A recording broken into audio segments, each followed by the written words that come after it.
We've got some very interesting news to take a look at here today involving the New York Rangers, and a former player of the team who was with the squad this past season has now officially announced that he'll be retiring. And also, we're going to take a look at a Hockey Writers article where they come out with three pretty big storylines for the New York Rangers heading into this 2025-26 season. So, let's start off here with the retirement news, which involves Chad Ruhwedel, and then we'll take a look at the storylines after. But Chad has now officially announced that he'll be retiring from the NHL, and he was a solid player, never had a kind of long run with the Rangers there. Ended up, of course, joining the team back at the 2024 trade deadline, so not this past season, but the one before that, where the Rangers ended up picking up Chad at the deadline there for a fourth-round pick in 2027 from the Pittsburgh Penguins, and they got him just to be a sort of solid kind of depth defenseman. He ended up playing 5 games in the regular season and did not feature at all in the playoffs for the team. And then this past season, ended up having 5 games played for the Rangers, 1 point, 1 assist there. Ended up having 50 games played, though, in the AHL. So never really had a long run with the team there. Only had 10 games at the NHL level, 50 in the AHL with the Hartford Wolfpack, but overall has definitely had a pretty solid, long NHL career, having 369 games played, having quite a few seasons in the AHL as well. So all in all, I think he had a pretty great pro hockey career. Also won a cup back with the Penguins in 2016-17. So just in general, nice pro career, and I wish him nothing but the best going forward.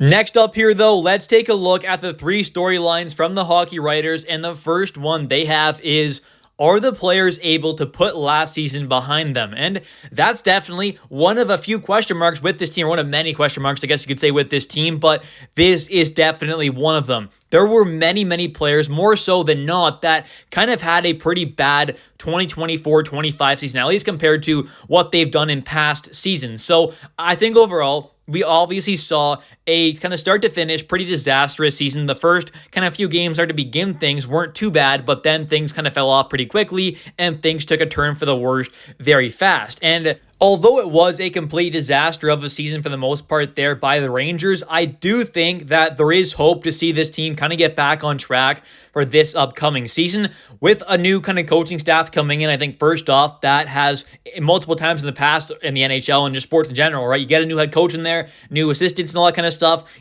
Sometimes things can just change for the best just like that, just because of you having that kind of new system, a new coach in there. So first off, that is one possible kind of step in the right direction for this team. Then you also, knowingly had a bit of an issue with the defense core and just this team and defensively overall last season. So what did they do? Well, they went out there, of course, picked up Will Borgen this past regular season there, signed him to an extension, picked up a guy like Urho Vakanainen, who's a solid kind of bottom pairing number 7 defenseman sort of player. You got a guy like Carson Soucy, who, didn't play the greatest last season there. I'll be the first one to admit that, but I just don't see how he'll be that bad once again. So I got a little hope that he'll be better, of course. And then also, you've got a guy like Vladislav Gavrikov that was added in, who is truly like the by far kind of best defense partner for Adam Fox that he's ever had in his NHL career. So I think they saw a big problem with this team, which was the defense core and this just team defensively overall. And what do? They went out there and tried to fix that. So I think they have tried to fix some of those issues, which is pretty good, of course. And also, there are a lot of young players on this team, or at least that are going to have the chance to make this team, that I think there is the upside where if you can get a couple of these really young guys too, kind of take a step, maybe like a Will Cooley did last season, where, the previous season back in 2023-24, he was playing a fourth line kind of role there for the most part, doing a solid job there, but didn't do a whole lot. Then this past season, his second season in the NHL, he really gets a bigger sample size and he runs with it there, becoming a true kind of top 6, two-way, physical, gritty, tough player out there, right? So I think he really blossomed into a phenomenal, very valuable player. So if the Rangers can have one of their guys like a Scott Morrow or a Braden Schneider or a Gabe Perreault or an Hoffman or a Berard, you get 1 or 2 or 3 of those kind of guys there really take a big step up, like a Will Cooley. I'm not saying to that extent because it's tough to see young guys do that consistently, but I just think if you can have another guy or two that are on the younger side of things there who you don't quite expect to have a massive impact, but if they can just take that step up or improve even more, then it really can be a big help for this team. So I think there are a lot of question marks with this kind of roster right now on paper, but there is the kind of pathway and upside, I think, with this team to be one of the better teams in the entire NHL, especially while having a goalie like Igor Shesterkin in net there, where he is consistently proven to be an elite playoff performer. And the next one we have here is, will Mika Zibanejad be playing center or winger? And that is definitely right now a pretty big question. But for me, I have that answered, and for me, it is him playing wing. I think that is where he's going to be best kind of utilized for this team and will have the kind of best impact for the Rangers.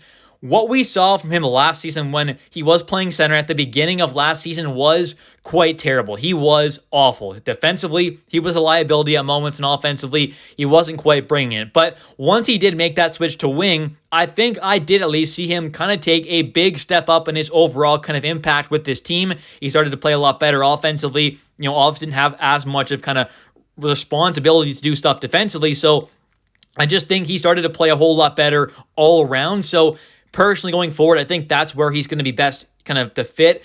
Obviously, he was, signed to be that kind of number one caliber centerman. That's the sort of contract that he was given, that $8.5 million cap hit. But at this point, I just do not see any possible way of him getting back on track to really being a, actual number one caliber centerman like he was at moments in the past. So I think at this point there, keeping him on a wing is where he's probably going to have the best impact on this Rangers team, and allowing him to have less kind of defensive responsibility, like obviously if he's at center, he'd have a lot more compared to wing. So with him on wing, I think maybe he can have a little more kind of an idea of being that more kind of an offensive player, which may not be the worst idea at all. Maybe you can get Mika Zibanejad back on track to being like a 30, 35 goal scorer, putting up like 40, 45, 50 assists, something around there I think is definitely quite possible. So someone like Zibanejad may not be, on the best kind of contract right now, but that doesn't mean you can't at least turn him into a, kind of still solid and good, valuable player for this team. Might not be worth that full contract, but you definitely can still have him producing at a pretty solid level, in my opinion. And the third storyline is, how will Igor Shesterkin and Alexis Lafreniere perform in the first season of their new contracts? And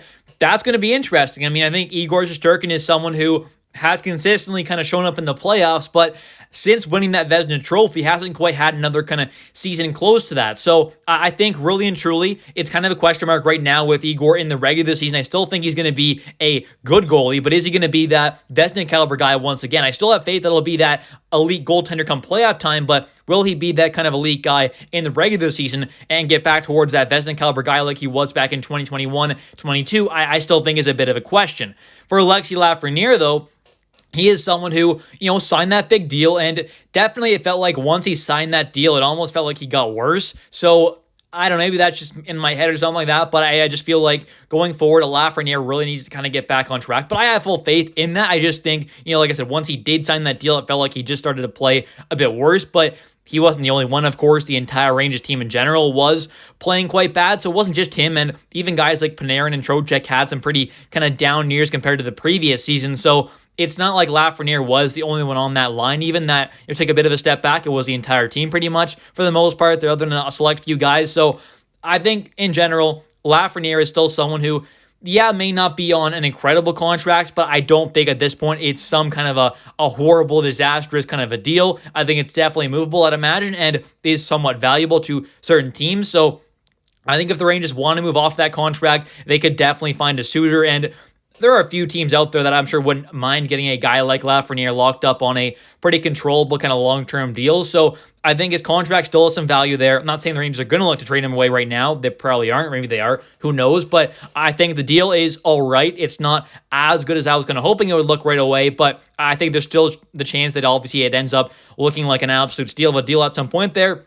And if Lafreniere can get back on track this season and even take a bigger step up than what we've seen in the past, that would be quite amazing. Anyways, that's going to do it for today's video. If you have enjoyed, definitely don't forget to click that like and subscribe button for daily New York Rangers content, as it does help the channel out a ton, and I would really, really appreciate it. I put a lot of hard work into this channel, posting videos every single day, so if you wouldn't mind supporting the channel and you do enjoy these Rangers videos, definitely hit that like and subscribe button. And also, if you want to help the channel out even more, you can also comment down below, of course, as it does help the algorithm, of course. And just let me know your thoughts on this article here. What are your thoughts on Mika Zibanejad playing center or wing? What are your thoughts on the Rangers possibly kind of putting the last season behind them and moving on to hopefully a much better 2025-26 season? And also, what are your thoughts on Igor Shesterkin and Alexi Lafreniere heading into their first season with their brand new massive deals?